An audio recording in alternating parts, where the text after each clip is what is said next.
Sebab nama-Mu kudus ya Tuhan, Yesus Kristus, Raja di atas segala raja, Tuhan di atas segala Tuhan, Allah di atas segala Allah. Mari kita berdoa bersama-sama. Ulangi seperti apa yang saya ucapkan. Bapa kami yang ada di dalam surga, dikuduskanlah nama-Mu, datanglah kerajaan-Mu, jadilah kehendak-Mu di bumi ini seperti di dalam surga.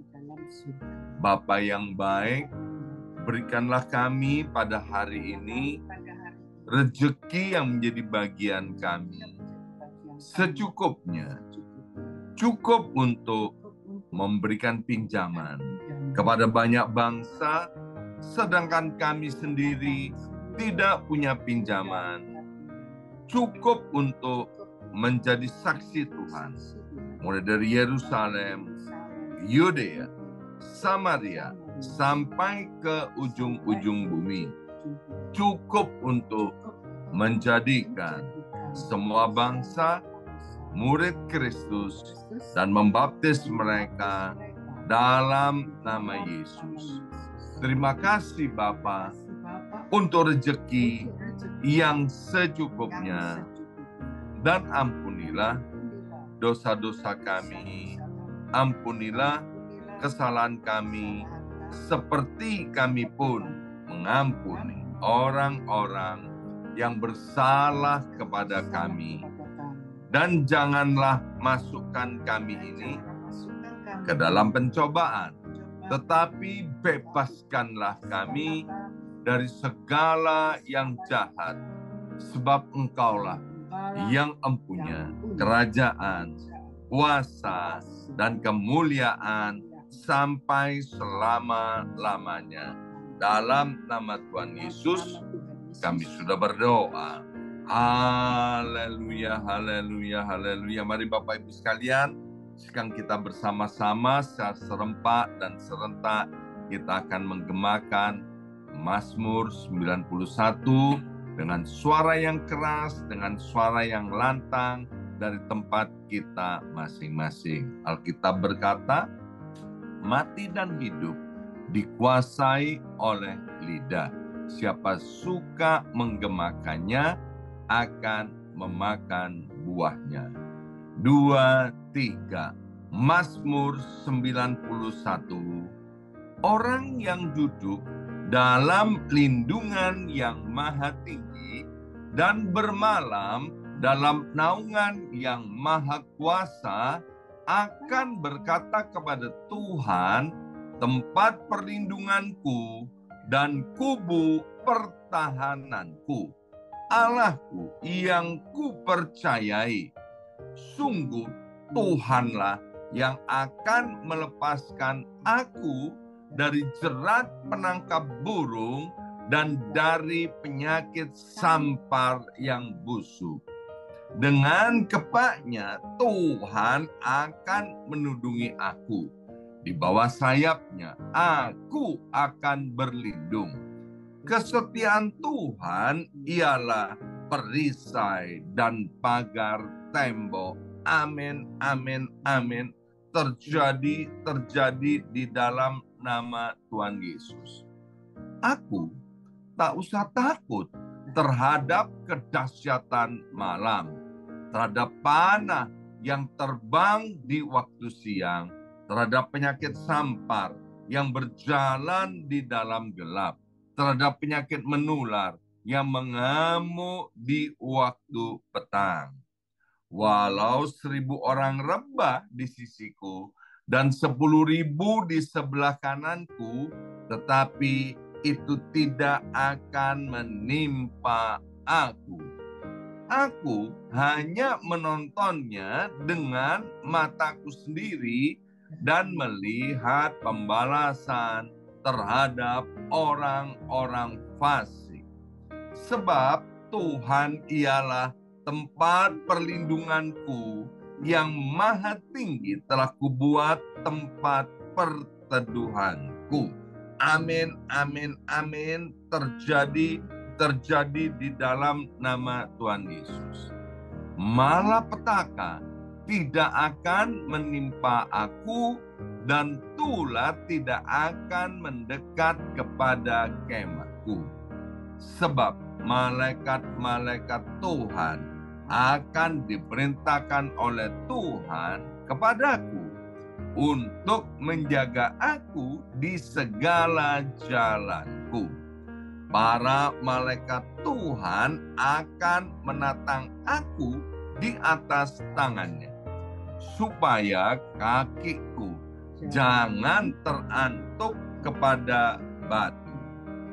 Singa dan ular tedung akan aku langkai.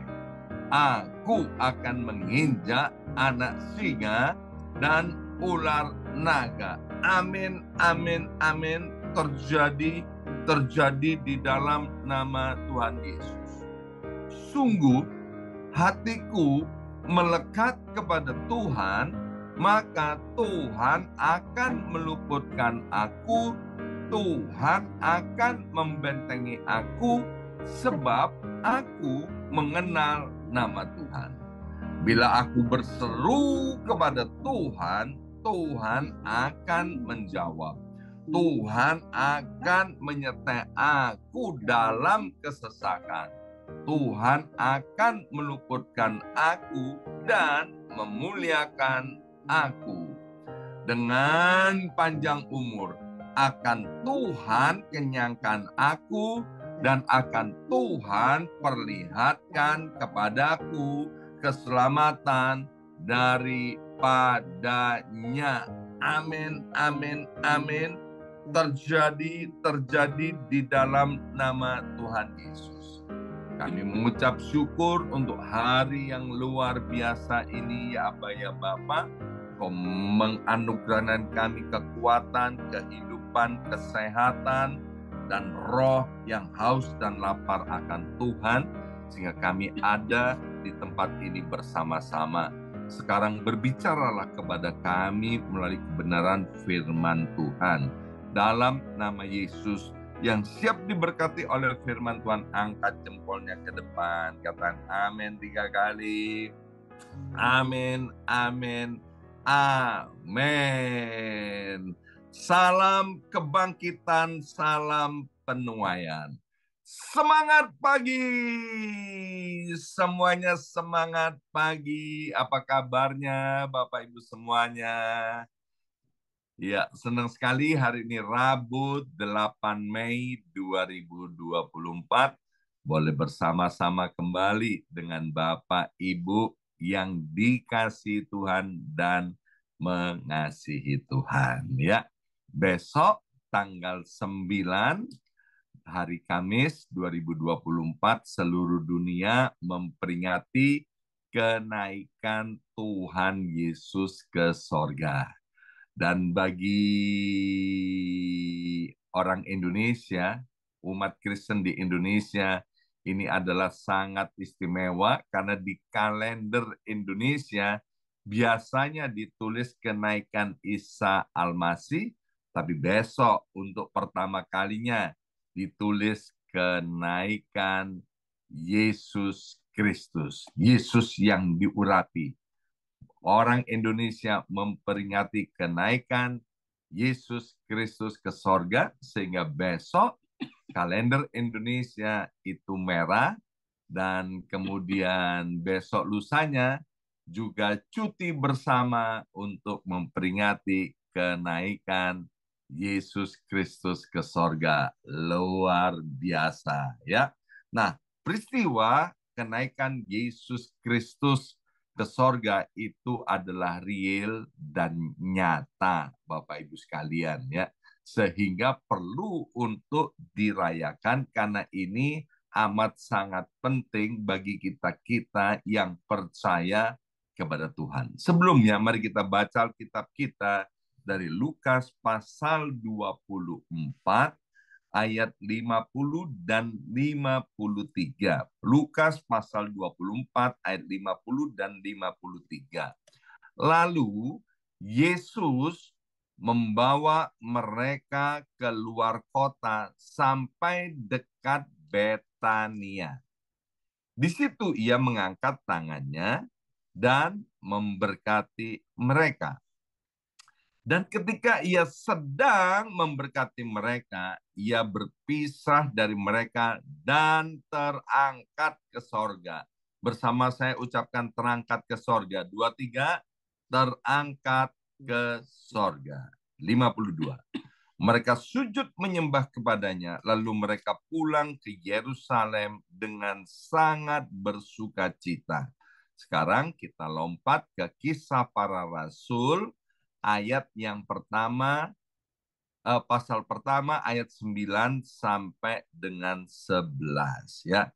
Bapak Ibu sekalian, kitab Lukas tadi ditulis oleh Dr. Lukas dan Kisah Para Rasul ditulis oleh penulis yang sama, yaitu Dr. Lukas. Kisah Para Rasul pasal pertama ayat 9 sampai 11.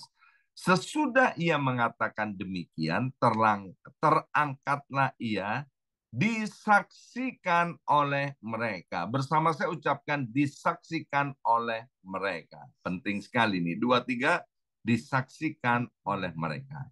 Dan awan menutupnya dari pandangan mereka. Ketika mereka sedang menatap ke langit, waktu ia naik itu, yaitu naik ke sorga, tiba-tiba berdirilah dua orang yang berpakaian putih dekat mereka. Ayat 11. Dan berkata kepada mereka, hai orang-orang Galilea, mengapakah kamu berdiri melihat ke langit? Yesus ini yang terangkat ke sorga meninggalkan kamu akan datang kembali dengan cara yang sama seperti kamu melihat dia naik ke sorga. Sekarang ke 1 Korintus pasal 15 ayat yang ke-6. 1 Korintus 15 ayat yang ke-6.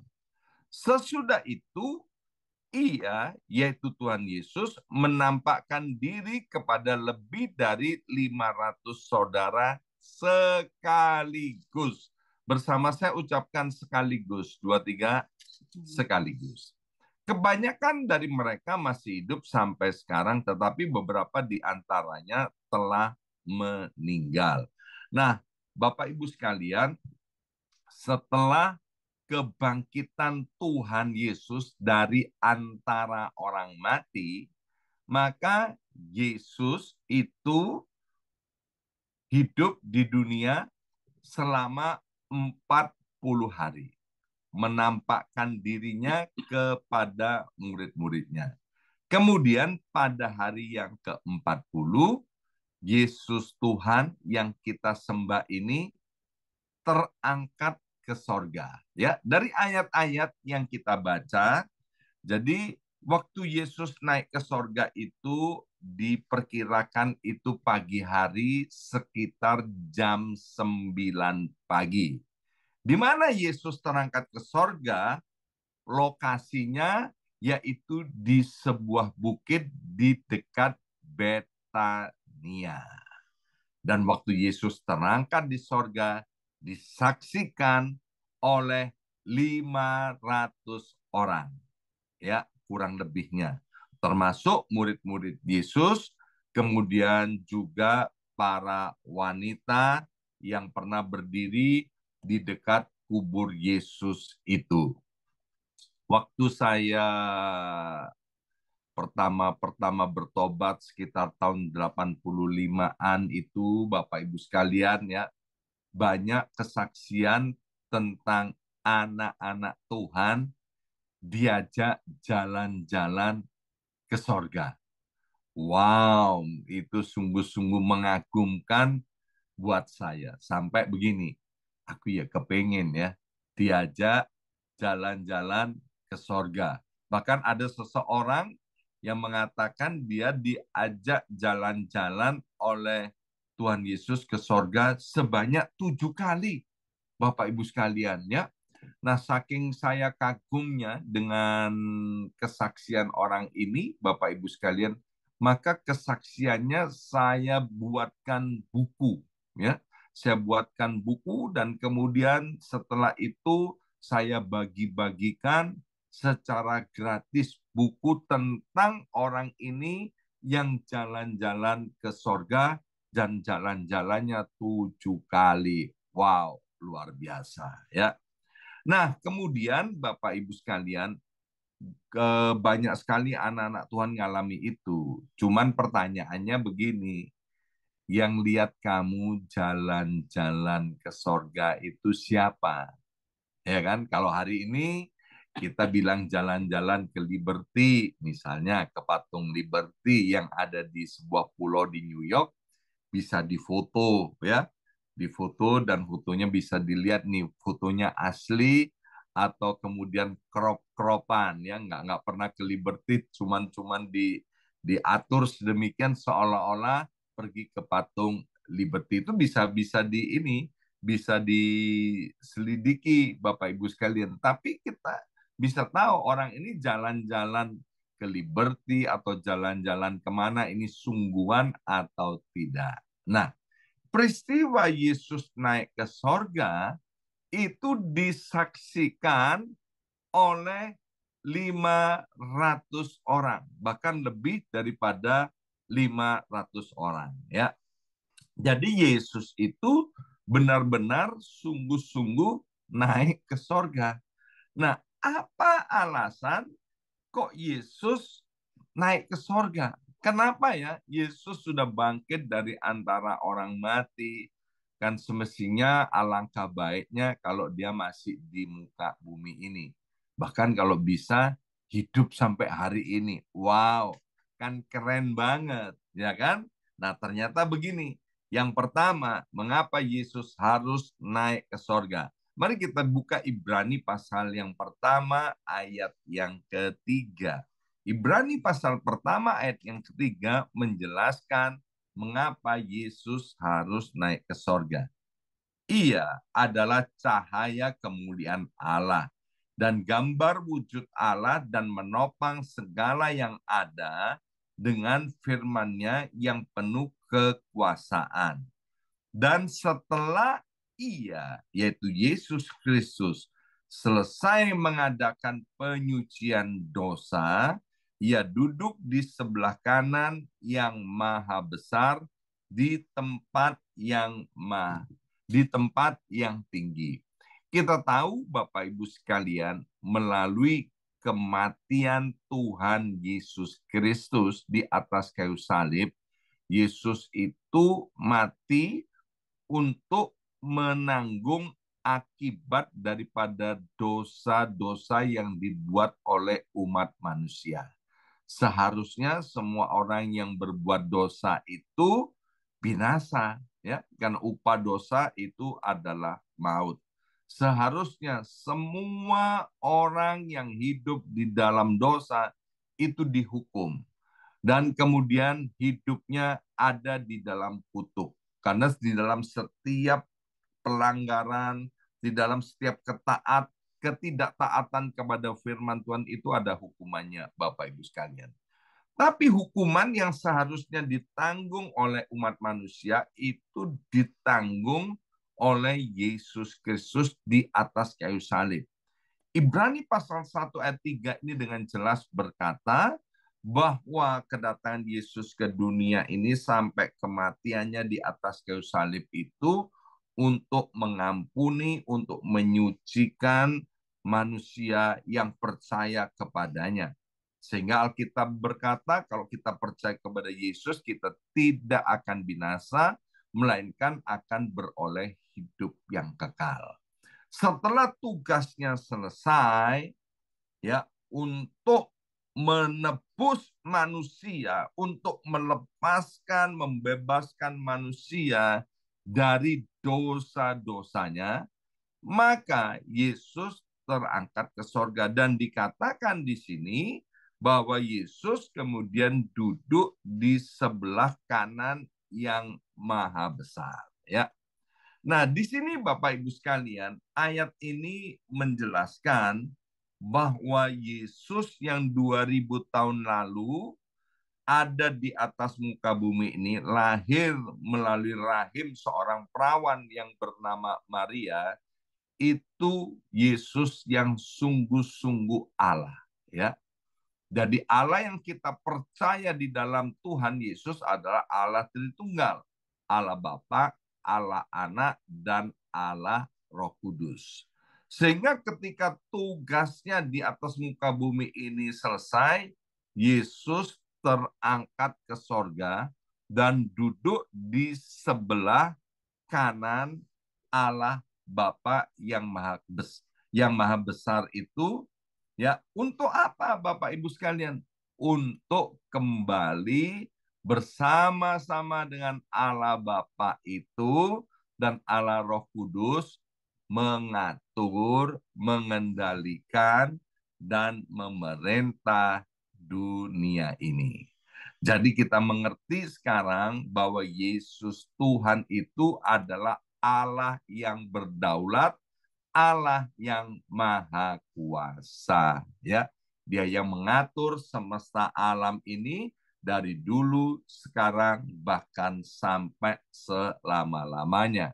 Jadi peristiwa kenaikan Tuhan Yesus Kristus itu semakin meneguhkan kita-kita yang percaya kepadanya bahwa Yesus Kristus yang kita sembah itu bukanlah manusia, tapi Yesus Kristus yang kita sembah itu adalah Tuhan Allah sendiri. Itu yang pertama. Mengapa Yesus harus naik ke sorga? Kemudian alasan yang kedua, mari kita lihat di dalam kitab Ibrani pasal 7 ayat 25. Ya. Kembali kepada kitab Ibrani pasal 7 ayat 25. Karena itu, ia sanggup juga menyelamatkan dengan sempurna semua orang yang oleh Dia datang kepada Allah. Sebab ia hidup senantiasa untuk menjadi pengantara mereka. Bersama saya ucapkan, untuk menjadi pengantara mereka. Mari kita lihat sekarang dari kitab Roma pasal 8 ayat 34. Roma 8 ayat 34. Kristus Yesus yang telah mati, bahkan lebih lagi yang telah bangkit, yang juga duduk di sebelah kanan Allah, yang malah menjadi pembela bagi kita. Ya, jadi Bapak Ibu sekalian, Yesus itu naik ke sorga untuk menjadi pengantara kita, untuk menjadi pembela bagi kita. Bapak Ibu sekalian, bahkan di ayat yang lain dikatakan Yesus itu naik ke sorga dan kemudian terus-menerus berdoa untuk kita-kita ini, untuk memastikan tentang keselamatan yang sudah kita terima di dalam Yesus, supaya kita ini tetap setia kepada Tuhan. Yesus berdoa di sorga itu, Bapak Ibu sekalian, untuk pertumbuhan rohani daripada kita ini. Maka itu Bapak Ibu sekalian, di dalam kehidupan ini, apapun yang kita alami, apapun yang terjadi dalam hidup kita, kalau kita mengerti tentang makna kenaikan Tuhan Yesus ke sorga, kita tidak akan pernah takut lagi menjalani hari-hari dalam kehidupan ini. Mengapa? Karena dengan jelas dari kedua ayat ini bahwa Yesus itu naik ke sorga, duduk di sebelah kanan Allah Bapa untuk membela kita. Yesus naik ke sorga, duduk di sebelah kanan Allah Bapa untuk menjadi pengantara bagi kita. Yesus naik ke sorga dan duduk di sebelah kanan Allah Bapa untuk terus-menerus berdoa syafaat buat kita, sehingga kita tetap kuat dan teguh di dalam Tuhan. Sekali Yesus, tetap Yesus untuk selama-lamanya. Sehingga seberat apapun masalah persoalan ya yang dihadapi oleh kita, mungkin itu masalah kesehatan, masalah keluarga, masalah damai sejahtera, masalah ekonomi, masalah keuangan, apa saja Bapak Ibu sekalian. Mulai hari ini kita harus ingat dengan peristiwa kenaikan Tuhan Yesus ini, bahwa Dia adalah pembela kita yang setia. Amin. Kalau di dunia ini kita mungkin tahu dengan pengacara ya yang pandai, yang hebat. Katanya kalau kasus ini dipegang oleh lawyer ini atau pengacara ini, pembela ini, maka kemungkinan untuk menang itu hampir 100%. Ya, memang tidak 100%. Tetapi perkara kita di tangan Yesus, Yesus pembela kita, itu pasti menang 100%. Kenapa? Karena dalam hidup kita sudah dimateraikan oleh darah Yesus bahwa kita ini adalah milik daripada Kristus Yesus Tuhan. Dan yang terakhir, mengapa Yesus harus naik ke sorga? Mari kita lihat Yohanes 16 ayat yang ke-7. Yohanes 16 ayat yang ke-7, namun benar yang kukatakan ini kepadamu adalah lebih berguna bagi kamu jika aku, yaitu Yesus, pergi. Sebab jikalau aku tidak pergi, penghibur itu tidak akan datang kepadamu. Tetapi jikalau aku pergi, aku akan mengutus Dia, yaitu Roh Kudus, kepadamu. Kisah Rasul pasal 2 ayat 33. Kisah Rasul pasal 2 ayat 33. Dan sesudah ia ditinggikan oleh tangan kanan Allah dan menerima Roh Kudus yang dijanjikan itu, maka dicurahkannya apa yang kamu lihat dan dengar di sini. Jadi Bapak Ibu sekalian, kenaikan Tuhan Yesus ke sorga itu membuka jalan bagi pencurahan Roh Kudus.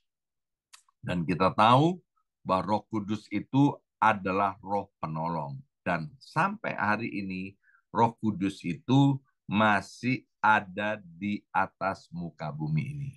Bahkan kita yang percaya kepada Yesus Kristus disebutkan bahwa tidak tahukah bahwa tubuhmu itu adalah tempat kediaman daripada Roh Kudus. Jadi Yesus Tuhan naik ke sorga, membuka jalan untuk pencurahan Roh Kudus, dan Roh Kudus itu tinggal di dalam hidup setiap kita. Untuk apa? Untuk menolong hidup kita dari waktu ke waktu. Sebab tanpa Tuhan Yesus, tanpa pertolongan Roh Kudus, kita itu tidak bisa melakukan apa-apa, Bapak Ibu sekalian. Dengan pertolongan daripada Roh Kudus, kita bisa melakukan perkara-perkara yang dahsyat, perkara-perkara yang luar biasa. Bahkan di dalam Roma pasal 8 ayat 37 dikatakan, kita itu menjadi pribadi-pribadi yang lebih daripada pemenang. Selamat merayakan hari kenaikan Tuhan Yesus ke sorga. Mari kita berdoa. Materaikan setiap benih kebenaran firman Tuhan ini. Kami bangga Bapa, oleh karena kasih dan kemurahan-Mu kami menjadi orang-orang yang percaya kepada Yesus Kristus Tuhan, Allah yang berdaulat. Oleh karena kasih dan kemurahan Tuhan, sampai hari ini Engkau menjadi pembela dan pengantara kami. Bahkan Engkau duduk di sebelah kanan Allah Bapa yang Maha Tinggi itu untuk senantiasa terus berdoa dan bersyafaat buat kami. Bapa, biar dengan pertolongan Roh Kudus yang sudah dicurahkan 2000 tahun yang lalu, terus mengingatkan, menuntun, dan membimbing kami untuk kami terus setia kepada Yesus Kristus Tuhan sampai kepada kesudahan zaman, bahkan sampai kekal selama-lamanya. Dalam nama Yesus kami sudah berdoa. Haleluya. Amin, amin, amin.